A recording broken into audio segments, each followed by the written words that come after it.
Robby Sabo from Jets X Factor with us here on the Jake Asman Show as we talk about the Sam Darnold trade. So Sam is gone, and that obviously means, Robbie, the Jets are going quarterback at number 2. It seems like it's going to be Wilson. All signs point to Zach Wilson being the guy. What would your level be of just shock and surprise if it's not Zach Wilson that's taken with the second overall pick?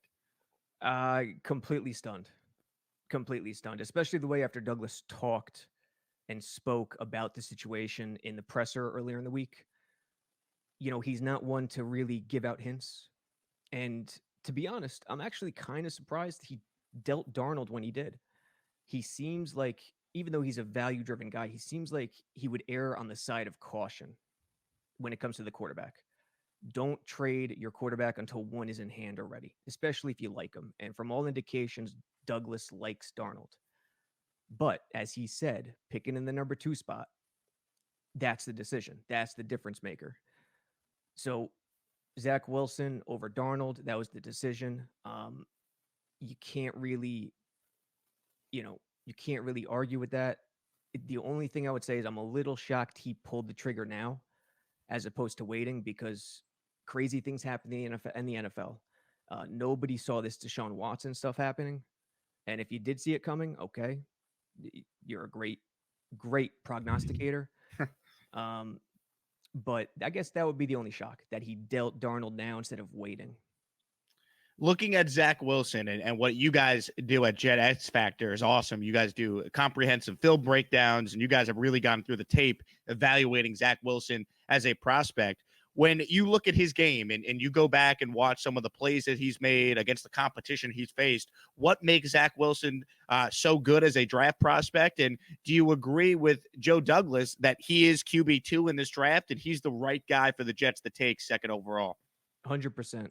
And, the Justin Fields backers are still strong, especially on Twitter.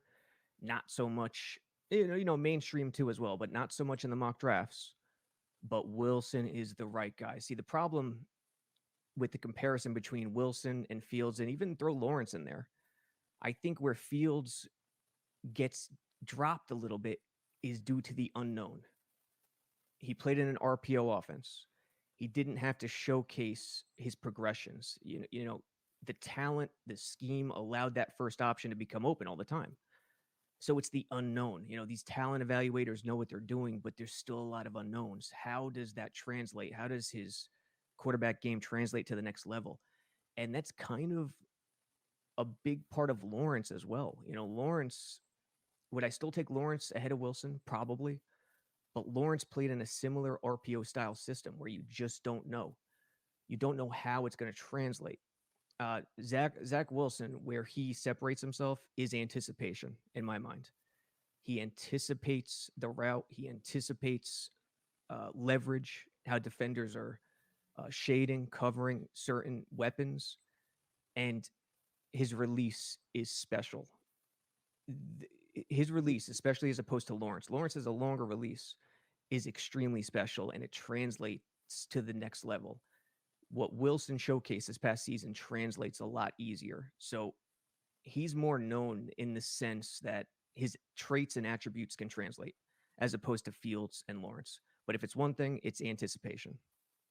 Robby Sabo with us here as we talk about the Jets and their decision to trade Sam Darnold, clearing the way for Joe Douglas and the Jets to now draft Zach Wilson out of BYU with that second pick. Staying with Wilson, Robbie, there's been a lot of people that try and knock him as a prospect because he played at BYU, right? Because he didn't play against, the SEC level of competition. When you go back though and watch, the players that Wilson played with and what he went against, what do you make of this idea that you can't take him that high because he played at BYU and he didn't play in a major Power 5 conference? It's a consideration that he didn't play the top talent Lawrence and Fields did, but the way I look at it is, what are your odds? You got to play the percentages. What are the quarterback's odds heading into each game? How far ahead or behind is he when he steps on the field? Is his team more talented than the other team, or vice versa? And in my opinion, Wilson is below Fields and Lawrence in that regard. Fields and Lawrence stepped onto the field with the much better team overall. Wilson had the better team, most likely, against the cupcake schedule last year.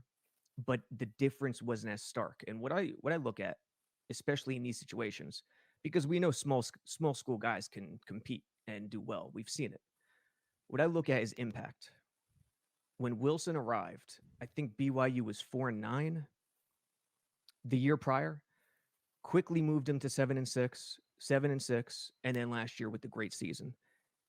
Could the schedule have been a little easier this past season? Probably, but it's not like it was a huge difference. They play a few ranked teams every year, and the impact Wilson has showcased to this program far exceeds Lawrence and Fields, because Lawrence and Fields, when they arrived, those programs are already humming. They were already doing great things. It's just a simple replace.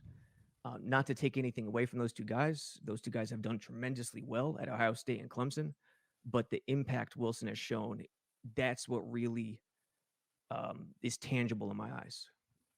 Robby Sabo from Jets X Factor with us here. Another knock on Wilson, Robby, is, he only did it for 1 year. Well, here's my pushback on that, and you tell me if you agree. I mean, what was Joe Burrow the 1 year before he had a chance to light it up at LSU? I mean, sometimes all it takes is that 1 year with the right situation to prove you could be a great player. And it's tough to just evaluate Wilson and say, oh, well, he only did it for 1 year. That's not good enough. When, 2019, he was injured, which is why he had to compete for the starting job in the first place, which is why he wasn't automatically named a captain until he became the starting quarterback. So it just seems like there's a lot of people that want to knock Zach Wilson that maybe don't necessarily know the whole story arc of why, certain things played out the way they did at BYU. Yeah, the whole captain thing, that's a questionable debate, because while battling for quarterback, you don't want to vote on captain and dish out, C patches to guys who might be the backup. So that's overblown. That's an overblown story. Um, but with Wilson, the 1 year stuff, is it a consideration? For sure. Jets fans remember Mark Sanchez. It wasn't exactly 1 year, but it was a short time span. Trey Lance is facing the same thing coming into this year. I think the difference is you want guys who've done it for 1 year. You want guys who've played more than 1 year, who have the experience. And Wilson has played more than 1 year. There's a progression there where he came in, fought, battled, fought through injury, which injury, the upper body strain he puts on himself due to, no, not much of a leg drive. That's the one thing he's going to have to fix. We like the Aaron Rodgers throws out of the pocket, but it puts a lot of strain on his elbow and shoulder. That's the one thing I'm concerned about. But if doctors clear him, that's good enough for me. Um, he has the experience. He's played 3 years, and I think that's the big difference. What's more alarming is the 1 year wonder who only played 1 year, who doesn't have more experience. That's not Wilson. That's the Mitchell Trubisky, 13 starts in the NFL, and you take him over Deshaun Watson and Patrick Mahomes, of course. So totally with you there. Now, looking at, just at the Jets offseason overall, Robby, some of the moves they made in free agency. Is there a move that you like better than all the other ones? Like, give us your thoughts on what Joe Douglas and the front office has done to try and improve this roster so far this offseason. I love the Justin Hardy signing. I absolutely love it. I love the Corey Davis signing. But more importantly, I love the type of guy they're signing. By all indications, Corey Davis is a worker. He's a throwback. And most importantly, he blocks.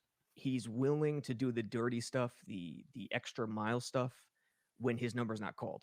When you go watch, that Tennessee film with Corey Davis, there's not a lot of wow plays, but it's because of the offense. It was a Derrick Henry offensive line, run first offense. And the fact that Davis puts that effort on every play and blocks, to me, that's Joe Douglas understanding the type of player he wants.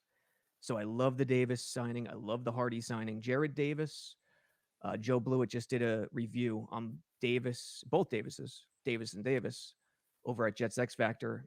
Jared Davis, I'm not too sure of yet. He's probably slated to start at Sam right now. He could probably play Sam or Will. There's a lot of talent. And that's the other thing with Douglas. He has gambled on the young free agent, the guy who's 26, maybe 27, Fifth year in the league, drafted very high. Jared Davis, Corey Davis, Rankins drafted very high, who haven't exactly met expectations. So long as their character is not questionable, Joe Douglas has no problem taking chances on those guys because the ceiling is so much higher than the money you're dishing out. So I think from that perspective, I love the offseason as a whole. He spent a lot more money than people were giving him credit for at first. I forget where they finish in terms of guaranteed money, but they're right up there. What the Pats did, I do not agree with. I think that's desperation. I think that's Mike McCagnon, 2015.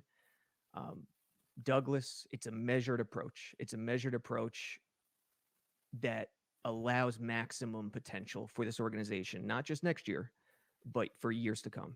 Thanks for watching the full YouTube video. If you like what you saw, then please subscribe to my page for more content. Thank you.